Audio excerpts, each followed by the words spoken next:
یاره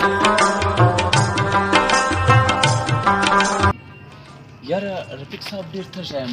زه یم اوبه څښلي ګوله نور خدای مخامخ تالاو دي ډک وي راځه اوبه به پرې وڅښو شه درځه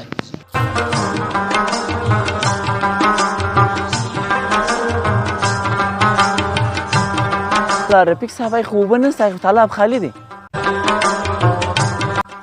یاره دا رښتیا دلته محبت خانه دلته پخوا بور وایي برمه ولا هغه مخکې نړېدلي دي مخکې له بور نړېدلی و نو درځه بیا بل ځای ته شو بس درځه او دا خالي دی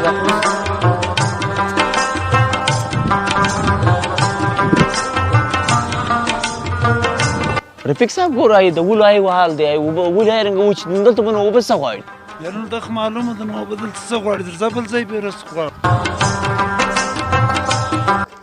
یاره رفیق صاحب سړی را روان دی رړۍ ده ډوبې پکښې ډکې به اوبه وي زه به ورسم اوبه به وڅښم زه ډېر تږی یم ته دلته 2 منټه ودرېږه بېرته راځم ټیک دی بس ته ورشه ډېرې اوبه وڅښه بس بیا راځه ولې صحیح ورشه السلام علیکم وعلیکم السلام ستړی مه شې خیر خیر سلامت شه یاره تږی یم لږ اوبه خو راکړه یاره اوبه خو موږ اوس ځو له هغه ځایه راړو نو دلې اوبه نشته څه له تالاب له ورغلم هغه وچ وي اوبه نه وایي څه له ته زموږ د خواران لاله څه خبرې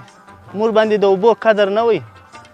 بې درکه مو استعمالولې نن دونې اوبه نشته چې شوې اوبه یاره کښته زه ځم شوې تږی یم زه ځم تږی زه اوبه پیدا کوم ته یې خپلې اوبه پیدا کړه ته ورشه زه ځم زه خپله تږی یم موږ خپله په اوبو پسې روان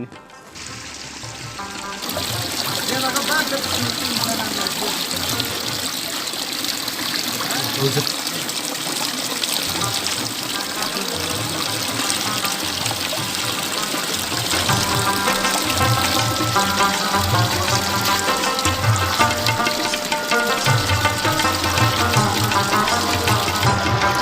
محبت خانه دا خو نو څه کوي ورور اوس که بنده خنل کیسې اوبه یې له برنه کوي د یاد ما تنفس پر وخت تاب زه تږی یم هاګرمان هغه خیالیانې د تندې اوبه ټول ټکی نه وي ستا څښلي اوس یې بیا درته مړه بنده کړې له پرتوګ لري اسراف مه کوه ورور اسراف مه کوه دغه بنده چا په شا ورسي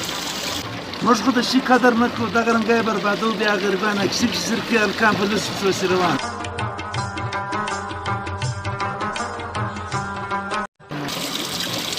او یار رفیق صاحب دا د سم وویله بس صحیح دی بنده مه کړه